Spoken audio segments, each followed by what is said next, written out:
Big because it's a really well-run organization, the Minnesota T-Wolves, and a well-known flashy player, LaMelo Ball. I won't bore you with all the particulars, but LaMelo Ball's going from Charlotte, and he's going to Minnesota.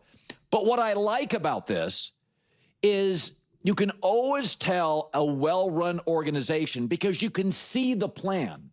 And Minnesota, in the winter of this past year, like November, December, January, figured out Julius Randle's a bit of a ball stopper, and we've got to get a play initiator because Mike Conley, that thing aged out, and Ant's not necessarily a playmaker. He's a finisher, he's a scorer, and he's great. So just look at what they've done. This is called a plan. When people criticize Rob Pelinka, the Lakers, they're like, you kind of feel like you're making it up as you go. Like the Westbrook move. You're like, wait, what? Who wanted that? Nobody asked for that. Bringing LeBron back, the band back? Really? We don't have any other ideas? We don't have a rim protector? 2, 3-and-D guys? Where's the plan? Minnesota's a great example. Tim Conley kind of runs their operation, their basketball ops. A prime example. At the trade deadline, they go out and steal a guy from the Chicago Bulls. He's a super athletic guard who can shoot. Ayo Dosunmu. And super athletic guy that can shoot. They go get him. Well, why did they do that? Who did they do in the draft yesterday? The best pick in the second round of the draft was Isaiah Evans.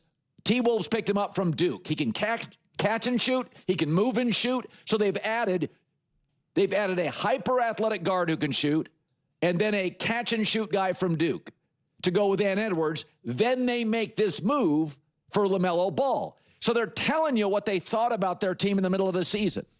We want to play faster, which they did in the playoffs. They played faster pace. But they're telling you what they want to become. Shooters, speed, and a setup guy for Ant. That is called a plan, and they initiated all of this. December and January, they knew what they wanted. Yeah. What I really admire about Minnesota is their sheer aggressiveness. They just pull the trigger on moves. Not every single one might pan out, but they're constantly making things happen. And I genuinely love and respect that approach. They take big swings, they gamble on opportunities, like really no other franchise does right now, honestly. I mean, which other team in the league is currently making these kinds of bold, aggressive moves the way the Minnesota Timberwolves have been doing over these past few years? I really mean it. Have you seen the Warriors making these types of moves? The Lakers? The Sixers? No. So that, more than anything, is what I appreciate about them. But before we get into it, Minnesota Timberwolves fans, please do not forget to subscribe and watch the full-length version of the video, because that is without question the single best way to support the growth of this channel so we can keep having the most impartial, level-headed, and honest conversations about this team. It truly makes a huge difference, and I would be incredibly grateful for it. It's just moving on from guys like Naz Reid and some of those other rotational pieces. I talked about this with the San Antonio Spurs, because obviously the Spurs are, I think, right on the verge of something special. And it's so tricky with those in-between players, the ones you adore, who've given you such memorable moments. Guys who are fan favorites, who bring energy, who you just love cheering for. You're happy they're on your roster. But they're not quite at that elite level. You're just left thinking, what do you do with them? They're the hardest players to manage. It's straightforward to move on from a player who's clearly underperforming. It's also easy to keep a player who's obviously exceptional. It's those tweeners where you're stuck, unsure of the right path forward.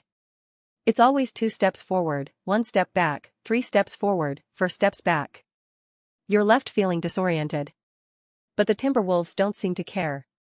They just go for it. They take their shots. They keep pushing forward, relentlessly. And honestly, I think the Timberwolves were a lot better than how they ultimately appeared. Or, I should say, better than how their playoff run unfolded. When you really step back and look at how the entire postseason wrapped up, including the finals, I think Minnesota looks even stronger in retrospect. And I believe it highlights just how close they actually were. But then, unfortunately, things fell apart. They had some injury issues, some miscommunications, and yeah, it just didn't come together, which is a real shame. That's the harsh reality of what occurred. We can't rewrite history entirely, but I think this squad was much closer to contending than you might have originally assumed. That's kind of where I stand on it. As I sneeze on the truth, but I cut it out so you didn't see it. It's fine. The only thing is this. This is a tough locker room. That honestly can't be overlooked, it can't be brushed aside, and it can't be denied. We could try to ignore it all we want.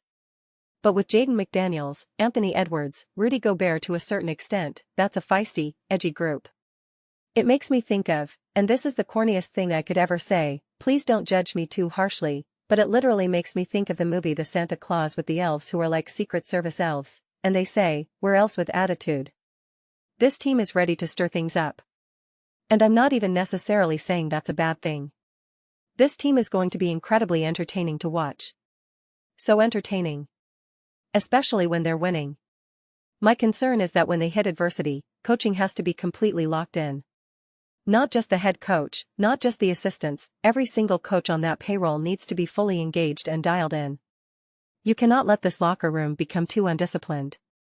But again, I'm all for it, I'm excited to see how it all plays out. It's going to get chippy, and it's going to get intense. Minnesota plays with such ferocity. Colin was talking about how fast they want to play, and I mentioned this during their playoff run. The Timberwolves are easily one of the most thrilling teams to watch. Easily. Watching that Denver series is still one of my favorite playoff series in recent memory. I mean, that Timberwolves-Nuggets matchup is always wild. What do we think it's going to look like now? It's only going to get more contentious. It's only going to get more heated. It's not going to cool down. So, man, it's going to get crazy. It's going to get a little wild. And again, I'm completely here for it, because I love the drama. I love the hype. I love the intensity. I love the physicality. I love the pace. Basketball is at its absolute best when it's nonstop action. That's why I want fewer free throws. I don't want the referees to have to handle the ball every time it goes out of bounds. Just inbound it like soccer. Keep it moving, keep it flowing. That's how this team wants to play, and they want to bring that attitude. They're going to talk, they're going to jaw, and again, I'm all for that as long as it doesn't cross the line into excessive taunting. But I want it. You want to feel like you're watching a spectacle. You want to feel like you're witnessing something larger than life, right? You want to feel like the stakes are high. And this team right here, I feel like so many of their games, not every single one, but so many, you're going to watch and think, bro, this feels like Game 7 of the finals, and then you realize it's only November. Or it's January 20th, and you're wondering what is happening right now. So it's going to be a show. It's going to be a spectacle. And that's what excites me. But really, more than anything, the Timberwolves themselves, they take swings. They're aggressive. And I respect that deeply. I talk about that all the time on the football channel. Take chances, take swings, make moves. What are you waiting for? That's why I criticize other teams that don't do that, and I praise the ones that do. Look at what the Eagles do. Look at the Rams. Look at the Chiefs. They take swings. They're aggressive. They go after it. That's how you win. That's how you win. Minnesota Vikings fans understand that deeply. And now Timberwolves fans get to witness it. And I love it.